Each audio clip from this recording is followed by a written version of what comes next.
Hello everybody, and welcome to CryptoCoinMindSet. We hope this video finds you well today. Today we're going to talk about something called Universal Basic Income. It's something of a controversial topic, and something discussed by many of the countries across the world. It can be somewhat of a political topic because of its potential means of funding, and we'll get into that a little bit. But we're going to try to not get too political here and potentially offer a solution to part of the funding issue. We've written about universal basic income on our website in a three-part series, actually. One that just gives you a kind of overview, the history of universal basic income. And again, we're going to go over a brief piece of that today, because if we went over everything, this video would be an hour long, and I don't want to do that. So go to our website and check out these articles and read in depth, as well as all the reference material that we've attached to it. I'll leave the links in the description below. But let's kick it off. So what exactly is Universal Basic Income, or UBI? In a nutshell, Universal Basic Income, or UBI, is a payment designed to provide a minimum level of income to every citizen of a specific country or region of the world. Generally speaking, this payment is distributed equally regardless of a person's earnings, and it's given without proof of means. So in other words, you don't have to prove that you need the money, and you don't have to show that change in your means in order to maintain the disbursement. So basically, in other words, the head of a multinational company would receive the same payment as a homeless person. Also, in most situations, in order to receive the payment, you'd only have to prove you meet some minimal requirements, such as something like maybe you're attending school or working a certain type of job to keep it, or you're volunteering. That's a lot of what's in there.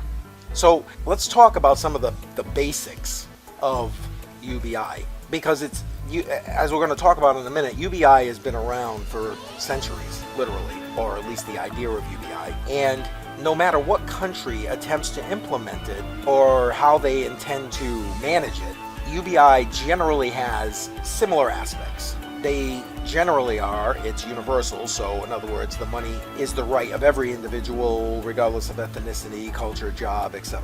There are no commitments or requirements generally, so it's paid to every individual. The government doesn't expect any form of repayment. The providing of the funds is generally timely, so it focuses on providing a regular funding to the citizens. Assuring fluidity of money is a constant minimal source of income, and it's paid in the native currency. Let's face it, right now there are approximately 180 different fiat currencies across the world. So it doesn't help you if you're being paid a universal basic income in a currency that isn't of any use to you in your part of the world. So the idea of a universal basic income has really picked up steam in recent years with a lot of the economic turmoil going on in our world right now. One of the largest and most active groups promoting universal basic income is the Basic Income Earth Network, otherwise BIEN. And if you're looking for more information on them, we'll leave a link to their website in the description below.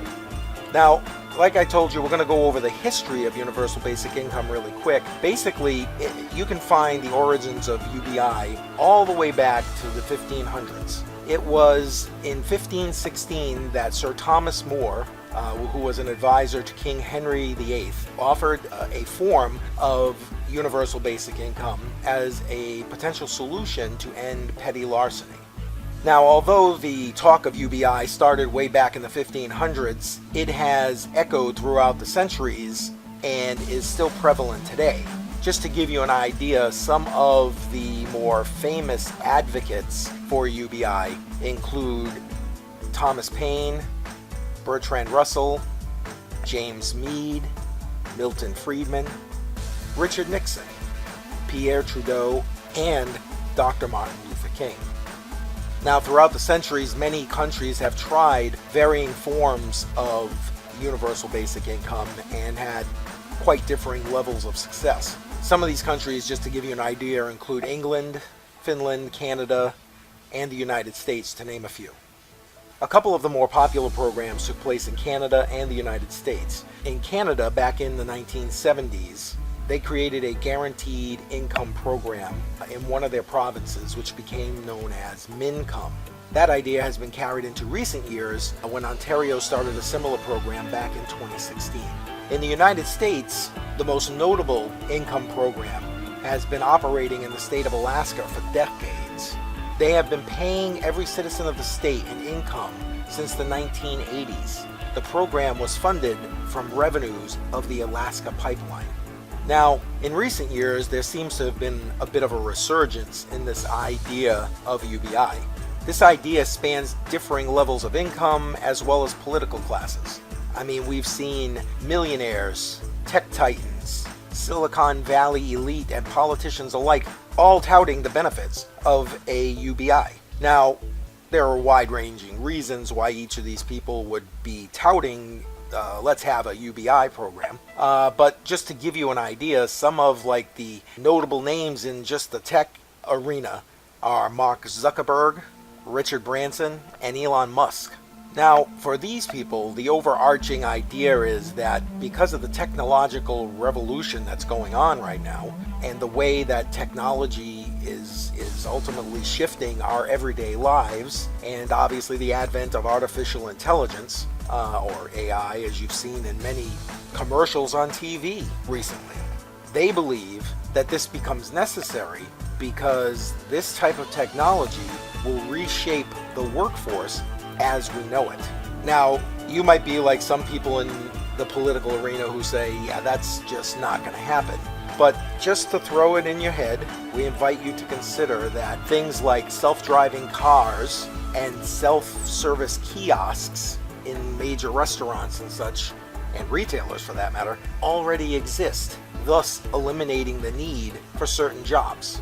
The idea of UBI isn't reserved just for these tech giants. In politics, some of the more notable people who are touting this in the United States are Congresswoman Alexia Ocasio-Cortez, otherwise known as AOC, and the 2020 presidential candidate Andrew Yang. Now, Congresswoman Cortez actually made UBI part of the framework for a proposal which she made to Congress dubbed the Green New Deal. Now, regardless of your political leanings, if you're going to have a UBI program, it stands to reason that the money needs to come from somewhere. Because finding funding for such an enormous undertaking is a challenge at best, especially for countries who are already struggling financially and are dealing with hyperinflation, finding consensus on a method of funding is difficult at best. The source most commonly tried when these programs are put into place is obviously government funding. While this may seem like the obvious answer because, most people would concede that it's the job of the government that its citizens are not made to suffer, the question still remains, is government funding the best alternative? Given the current level of success with varying social programs, we would submit that, that's probably not the right answer. But what other alternatives do we have? How else does it get funded? Well, I guess you could tax people, but let's think about it. How many people want to pay more in taxes? I don't. How about donations and gifts from philanthropic organizations? Sounds great, but would that be enough to generate the money necessary to fund the program over the long term? The likelihood is probably very low that that's the case. Honestly, I think the bottom line is that funding and managing a UBI program will need to be some combination of these, and honestly, maybe even something else. And this is where we believe that potentially cryptocurrency and blockchain tech might enter the picture, and we'll get into that in a minute. But first, let's take a quick look at the pros and cons of UBI. Now, we'll leave the pros and cons that we've highlighted in our post on our website up here on the screen for you to kind of read at your own leisure, but you can see there are quite a few. Some of the more notable pros include the reduction of poverty and providing help for additional healthcare access, providing an income for single parents, and unpaid caregivers, providing young people with the ability to focus on their education, hopefully leading to lower dropout rates and increased opportunities for higher ed. Some of the more notable cons include: opponents believe that it will remove the incentive for people to work, basically eroding the very understanding of the value of hard work. The obvious expense and funding problems for a UBI program, and some believe that it could potentially stifle a country's economic growth. Now, regardless where you may fall in the list of pros and cons to a UBI program, we invite you to consider exactly where we are in this day and age, and how being at that crossroad could show a need for the UBI, as well as a potential way to assist with funding UBI. To that end, we believe that blockchain technology, cryptocurrency, the entire space is the future for society as we know it. I mean, let's take a look at where we are in this crossroad we were just talking about. Frankly, we're at a place where understanding meets technology, where human need meets inspiration, a place where the idea of providing a universal basic income may be closer than it ever has been before, thanks to this technology. Now, that being said, there is still certainly challenges with implementing UBI, because creating a universal basic income program large enough, useful enough, and fair enough to be distributed to the entirety of the planet would have two major problems. I mean, just looking at it from the get-go. One is it would be too large to manage on a global scale. And two, it would be impossible to fund such a major initiative. Now, in this video, we don't claim to have all the answers, but it's our hope that by putting this information out there, we can move the conversation and the idea of UBI in the right direction, potentially creating a universal basic income for all people. So let's get into it a little bit. Now, we need to discuss the development, implementation, and management of a potential UBI program. Realize that what we're going to mention here is kind of a mile-high view, a macro view of the overall development and implementation of this type of program. If we were to get into the micro view of things, we'd need 100 videos or more. So we're not going to do that, but let's just highlight what we believe would be some of the necessities of a project of this magnitude. A project of this magnitude would need to provide unhindered universal access. It would need to encompass all the human beings across the globe, regardless of region or country. It would need to be distributed equally and fairly. It would have to be completely transparent. It would have to have monetary distributions accepted by all economic sectors of society, and have a continual or renewable source of funding. Now, we know that sounds like a pretty tall order, and honestly, we'll stop right there. But realize again that we're talking a mile-high macro view of this discussion. So let's touch on each of the points that we highlighted. Now, with respect to the access issue, having people across the world be able to access this type of platform would mean having access to the internet. That has to be the best option, at least with our current level of technology. Now, we concede that as we're making this video, there are recesses of the globe that just do not have internet access. But we would also say that given the current swiftness of internet adoption and technology growth, that this would still be the best option overall. Right now, it's estimated that approximately 3.2 billion people across the world have access to the internet, and that number increases every day. So let's move on and talk about a UBI program encompassing all human beings across the globe. Now, while this would sound like a no-brainer and a given in this type of program, we would put to you to consider that there would still need to be some form of KYC with regard to this type of program.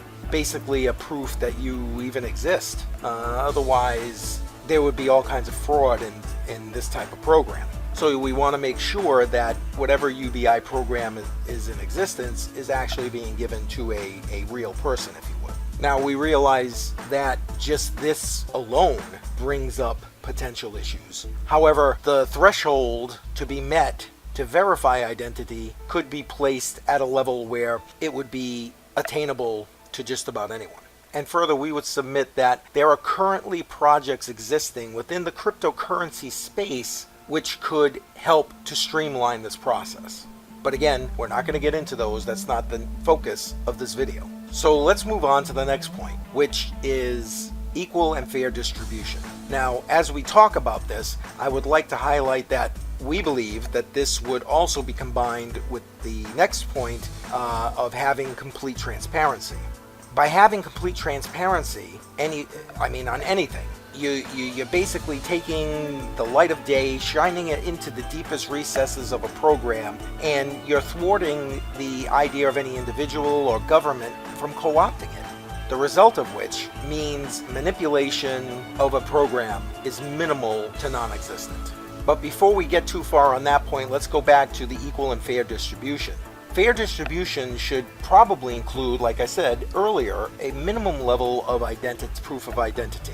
And the amount of distribution should obviously be at least the minimum necessary for a person to survive where they live. Now, all things being equal, that sounds easy, but it's probably not. Let's face it, what's enough to survive in one part of the world is certainly not enough to survive in another. Frankly, we believe that this issue plays into the secondary point of equally distributed. Let's be honest, having every person across the globe receiving the same benefits sounds great, utopian even, but given the current economic status of different countries around the world, that's really not likely. So we would submit for your consideration that equal payments should exist at least on a regional basis, and with a long-term goal of potentially creating equal global distributions. Now, as you're hearing me say this, you're probably saying to yourself, well, that sounds great, but how do we ensure equal distributions? We would submit that the answer to that is blockchain technology. Now, the reason why we believe that blockchain is probably the best answer to this is exhaustive and honestly could be a whole nother conversation unto itself. And we'll hit some of those points as we talk later about the transparency. But let's just say right now that the immutability of the blockchain allows everyone to see what everyone receives. Now, we mentioned, the fair distribution piece being that, what it takes to live in one portion of the world is not what it takes in a different portion of the world. So, like we mentioned earlier, with over 180 currencies across the globe, how do you allow for that fair distribution? We would submit that cryptocurrency is the answer to that. Now, whether you're a Bitcoin maximalist or not isn't the point here. Any cryptocurrency could be made to be globally accepted and distributed on any blockchain to meet the needs of a UBI program. And as long as that cryptocurrency was accepted globally, there would be complete access to all people receiving the distribution to be able to use it no matter where they lived across the world.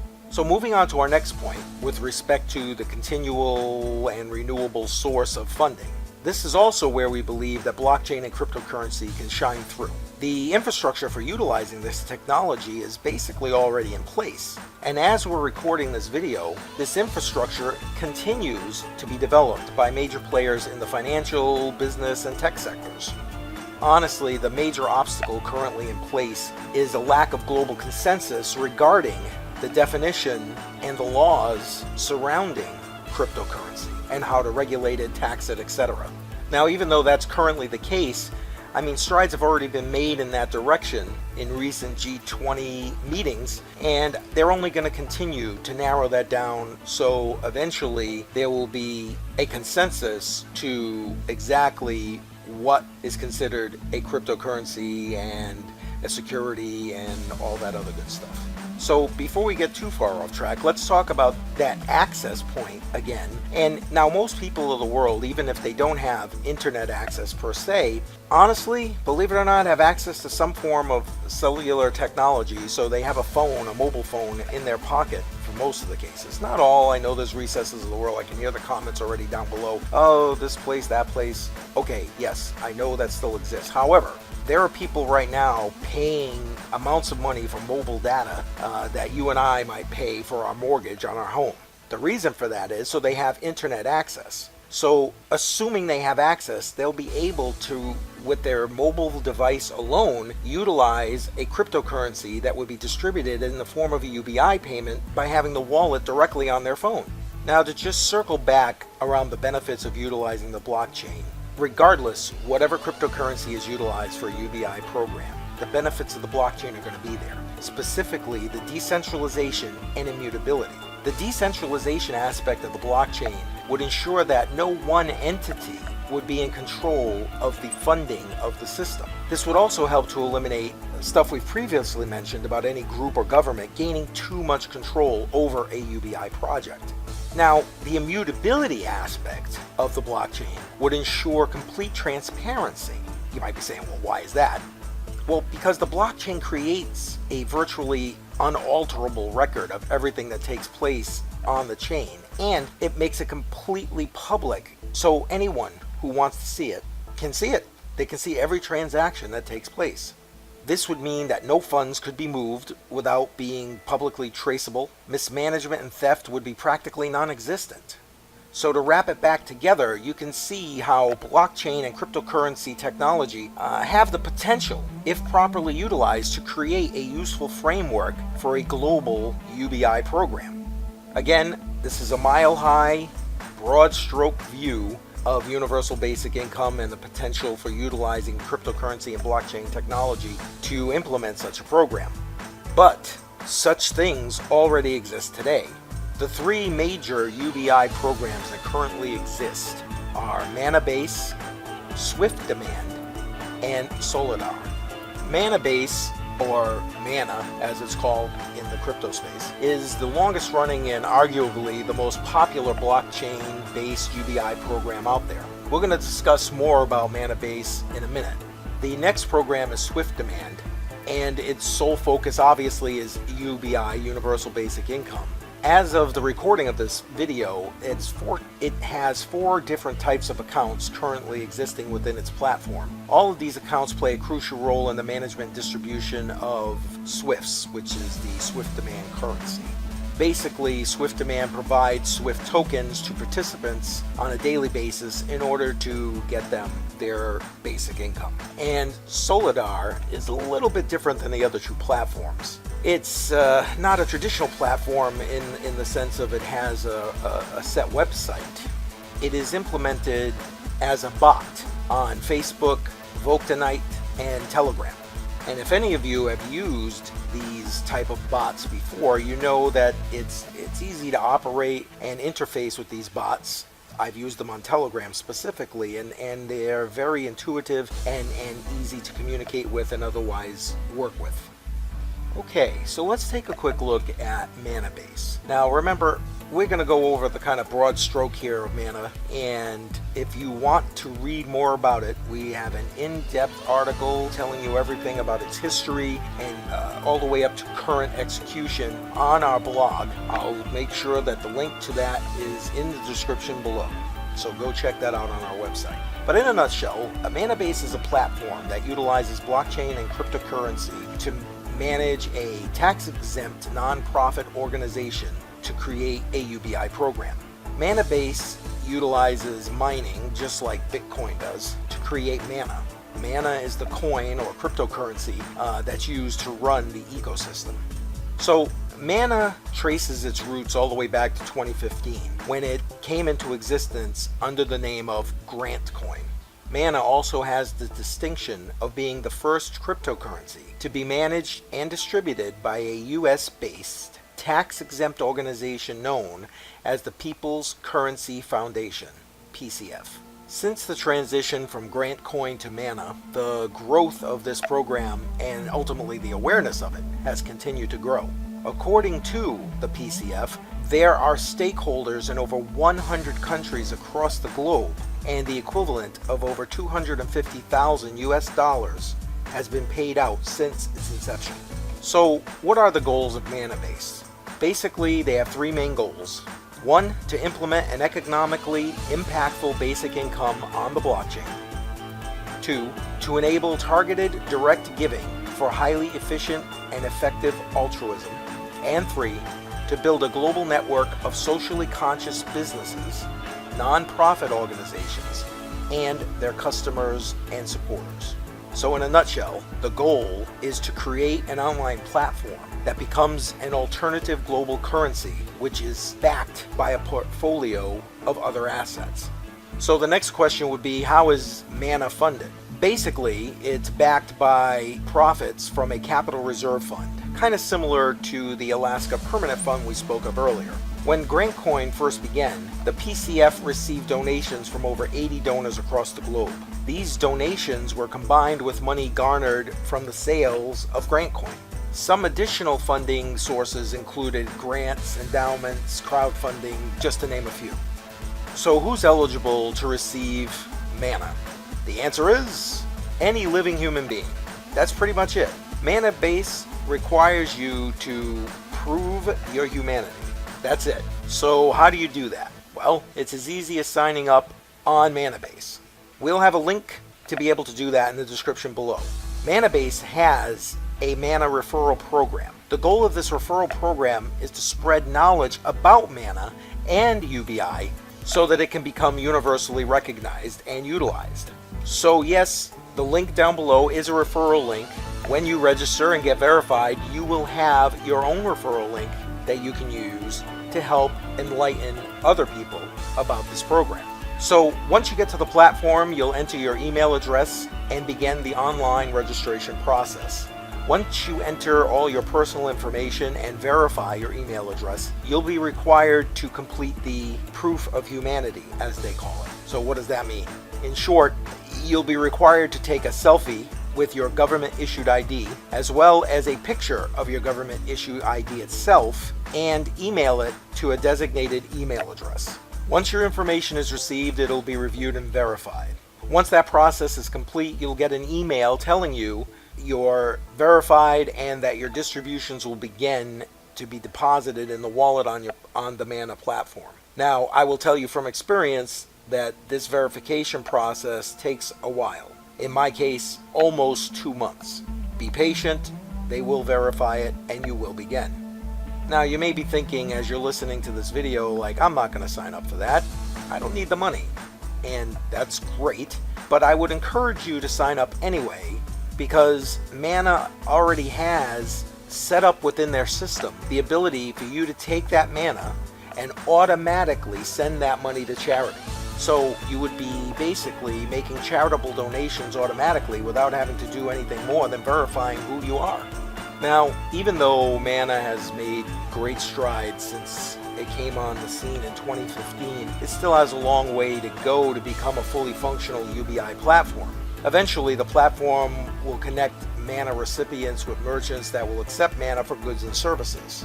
But as of the recording of this video, what you can currently do is take your MANNA to a cryptocurrency exchange, and at that point you can pretty much do what you want to do, put it into a different cryptocurrency perhaps, or into a stable coin, and then pull that out and use it for your expenses as you see fit. Alright, so let's wrap this video up.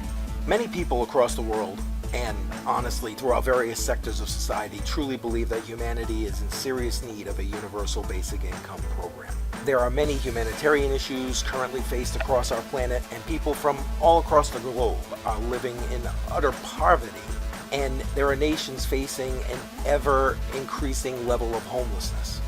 But the result is that some people have already taken action to help stave off all of this devastation. By combining cryptocurrency and blockchain technology with universal basic income, Mannabase has been brought into existence and has started the world, really, in the direction of potentially having a universal basic income. We'd like to thank you for taking time out of your day to visit us and watch this video. If you found it helpful, please give it a like, and if you haven't already done so, please subscribe to our channel. Also, if you think this information is useful, please share it. Let's get more people on board. Again, we'd like to thank you for visiting our channel today. We hope to see you again soon, and take care.